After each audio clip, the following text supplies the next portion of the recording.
So, thank you so much for taking the journey with me to the Home of Heroes, to Mefika, the Home of Heroes, Moi International Sports Center.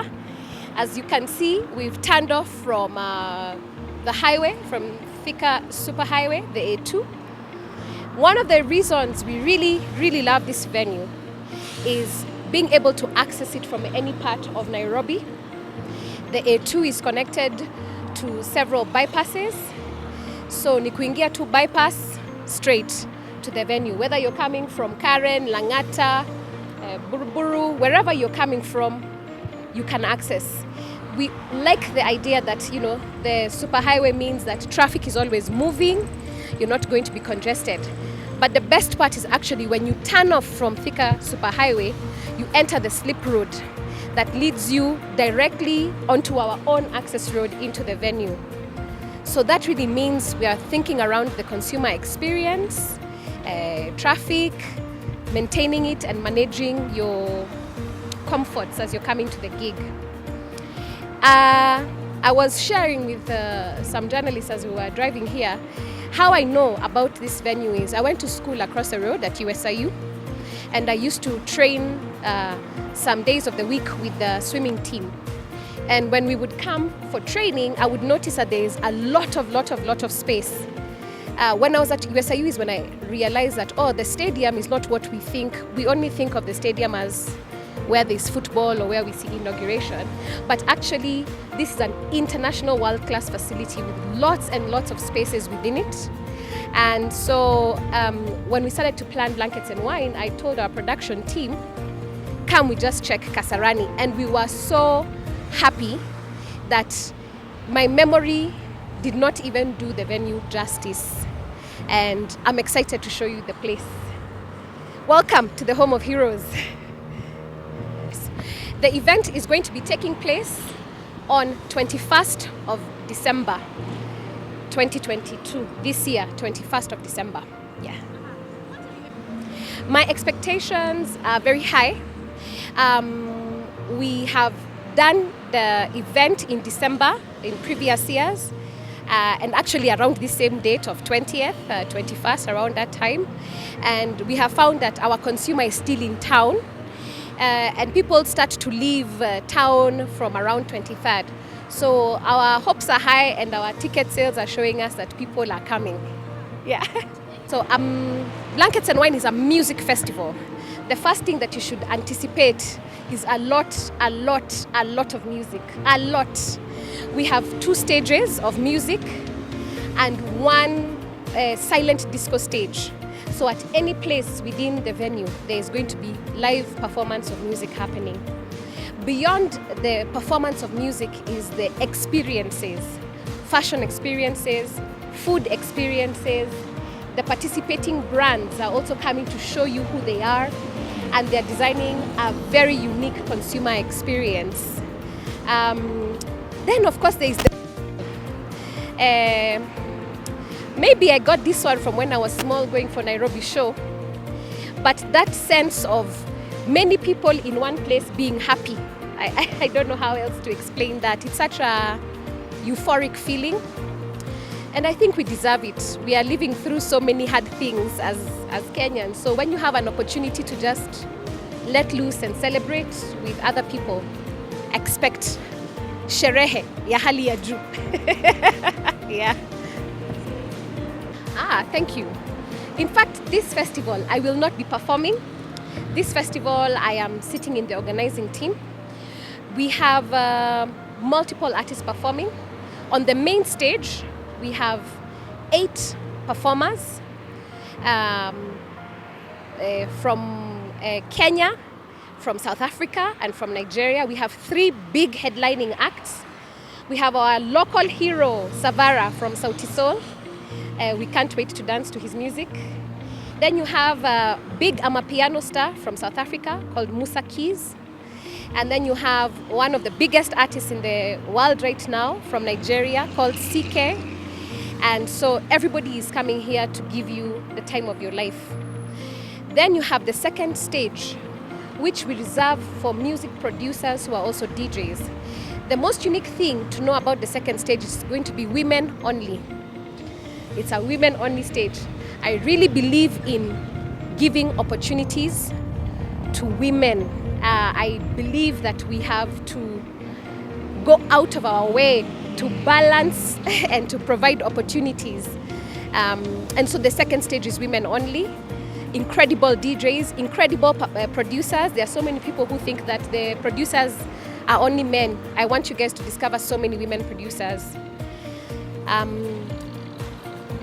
And then we have a third stage, mini stage, so to speak, which is a silent disco. So you enter that space, you wear headphones. If you choose between Channel 1 has one DJ, Channel 2 has another DJ. So the two of us can be dancing, but we are listening to entirely different music. Kujibamba, sherehe, iingiane. Yeah.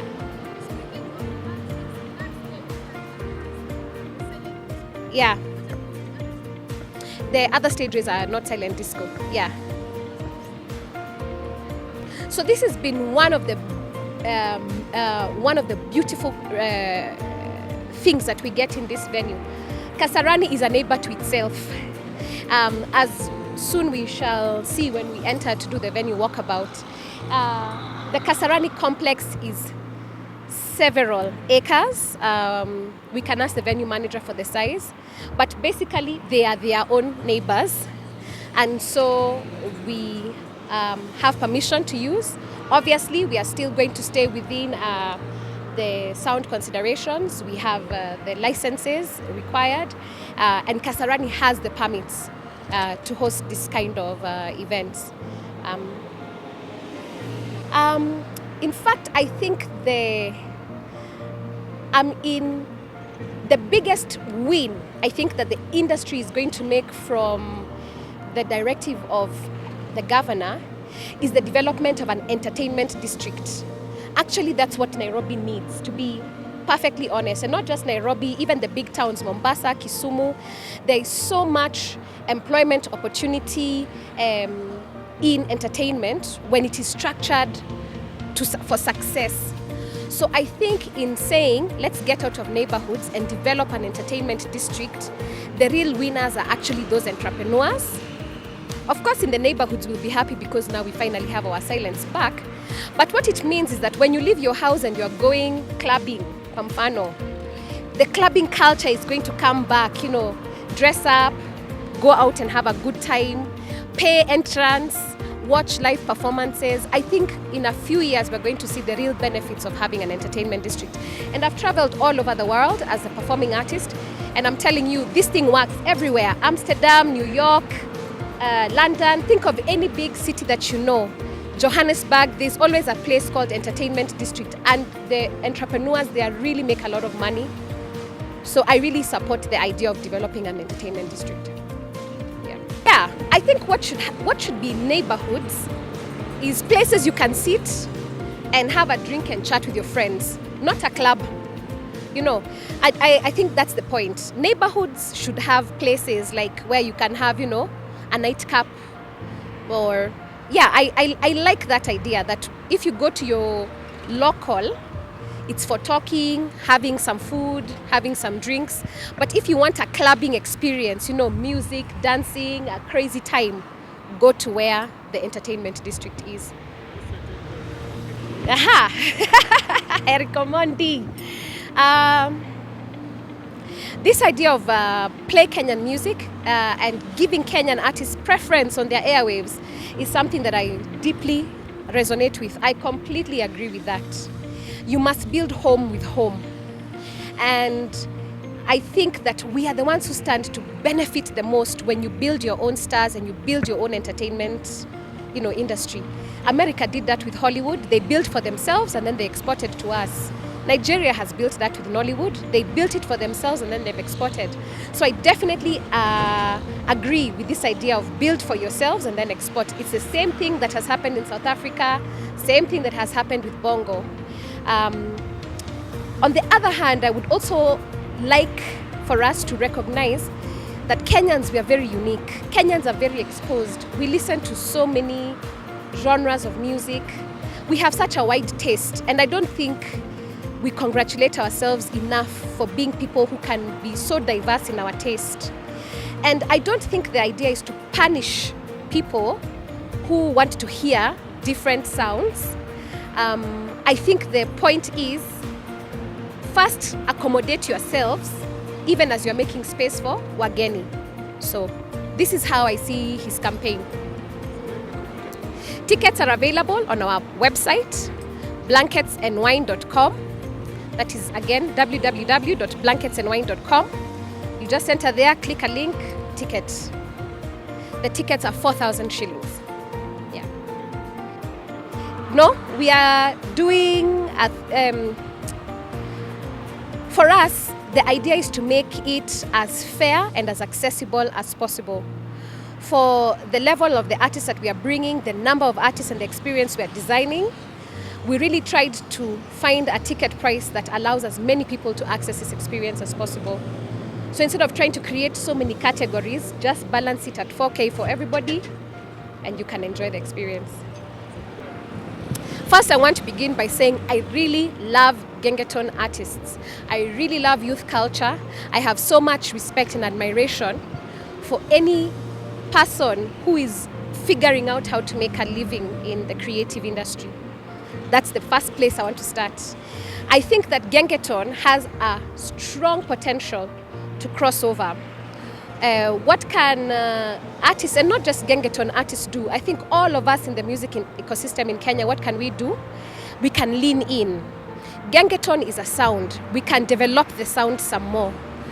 Producers of Gengeton, let's start working with instrumentalists, guitarists, keyboardists, so that we can bring in melody. Because Gengeton is very driven by beat, but we also need melody. So we need to sort of take Gengeton to the next level by introducing melody.